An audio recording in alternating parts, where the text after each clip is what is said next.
Seorang profesor dalam bidang fisika di sebuah universitas di Amerika Serikat membuat satu kajian tentang mengapa disyariatkan sholat berjamaah di dalam Islam, serta apa kelebihan dari sholat berjamaah dalam kehidupan umat Islam. Dari hasil penelitiannya, menurut sang profesor, tubuh manusia terdiri dari dua muatan elektrik, yaitu muatan positif dan muatan negatif.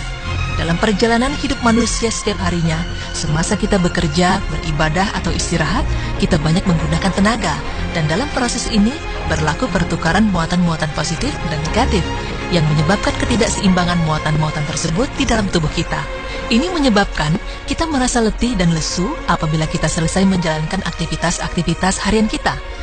Muatan-muatan ini perlu diseimbangkan untuk memulihkan kondisi badan kita kembali normal, agar kembali segar dan dapat menjalankan aktivitas-aktivitas lain tanpa gangguan. Lalu apa kaitannya dengan salat berjamaah?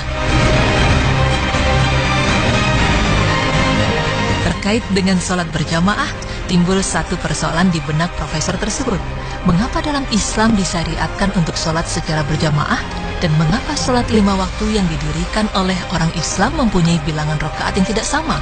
Zuhur 4 rakaat, Asar 4 rakaat, Maghrib 3 rakaat, Isya 4 rakaat, dan Subuh 2 rakaat.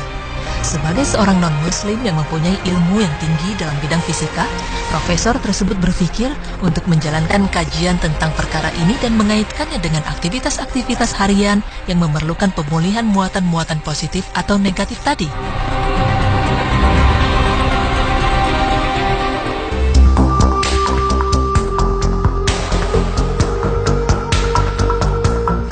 Pertama sekali, sang profesor mengkaji kaitan jumlah rakaat dan sholat berjamaah dan fungsinya dalam menyeimbangkan muatan-muatan elektrik di dalam tubuh manusia. Pada saat melakukan sholat berjamaah, kita disyariatkan supaya meluruskan dan merapatkan barisan atau saf. Bahu bertemu bahu dan tumit bertemu tumit. Dan pada saat tubuh kita bergeseran dengan tubuh jamaah lain yang berada di kiri dan kanan kita, tubuh kita mengeluarkan muatan-muatan yang berlebihan.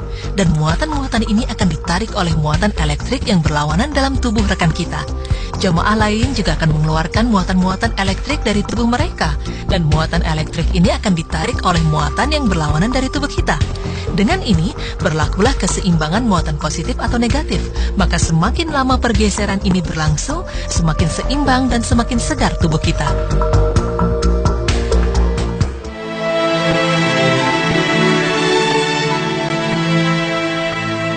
Penelitian ini sejalan dalam kehidupan sehari-hari kita. Apabila kita bangun dari tidur, maka badan kita merasa segar dan sehat. Dalam keadaan ini, tubuh kita mengandung muatan positif atau negatif yang hampir seimbang. Jadi apabila kita mendirikan sholat subuh berjamaah, kita hanya memerlukan sedikit pertukaran muatan elektrik dari dan ke dalam tubuh kita. Itulah rahasia ilmiah mengapa sholat subuh hanya 2 rakaat.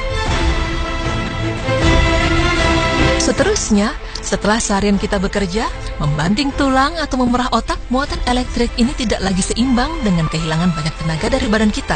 Oleh karena itu, kita memerlukan pertukaran muatan elektrik yang banyak. Dan sholat berjamaah memainkan peranan untuk memulihkan keseimbangan ion muatan elektrik ini. Karena itulah, sholat zuhur berjamaah didirikan 4 rakaat untuk memberikan waktu kepada pemulihan muatan elektrik tadi. Proses yang sama berlaku pada waktu sore. Kita juga mengeluarkan banyak tenaga melanjutkan tugas-tugas kita dan kehilangan banyak muatan ini. Sekali lagi, proses penyeimbangan ini berlaku apabila kita mengerjakan sholat asar berjamaah sebanyak 4 rakaat. Selepas waktu asar, setelah pulang dari kerja, biasanya kita hanya melakukan aktivitas-aktivitas yang tidak terlalu banyak menggunakan tenaga dan waktu yang tidak terlalu lama. Oleh karena itu, tidak terlalu banyak tenaga yang kita keluarkan. Seterusnya kita akan pergi ke masjid untuk menunaikan sholat maghrib berjamaah sebanyak 3 rakaat. Pengurangan dalam rakaat ini berlaku karena kita tidak kehilangan terlalu banyak tenaga dan penyeimbangan muatan elektrik ini berlaku dalam jangka waktu yang agak kurang dari sebelumnya, zuhur dan asar.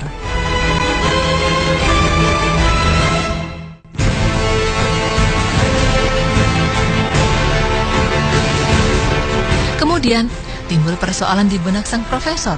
Mengapa sholat Isya didirikan 4 rakaat? Karena secara logika kita tidak melakukan banyak aktivitas pada waktu malam dan tidak memerlukan pengumpulan muatan elektrik yang banyak pada saat tidur. Setelah melakukan pengkajian lebih mendalam, profesor menemukan rahasia ilmiah di balik jumlah rakaat ini.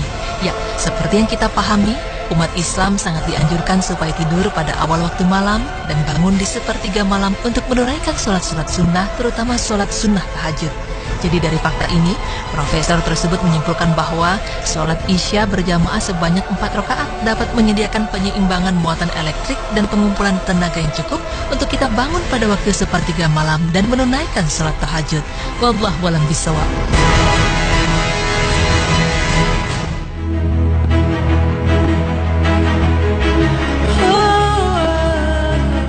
Pemirsa beriman, itulah penjelasan mengenai rahasia ilmiah di balik sholat berjamaah yang dapat menyeimbangkan dan menyegarkan tubuh jika kita kerjakan secara berkelanjutan.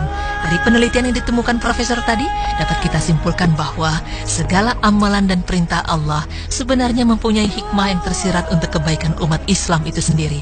Sungguh hanya Allah lah yang maha mengetahui segala sesuatu.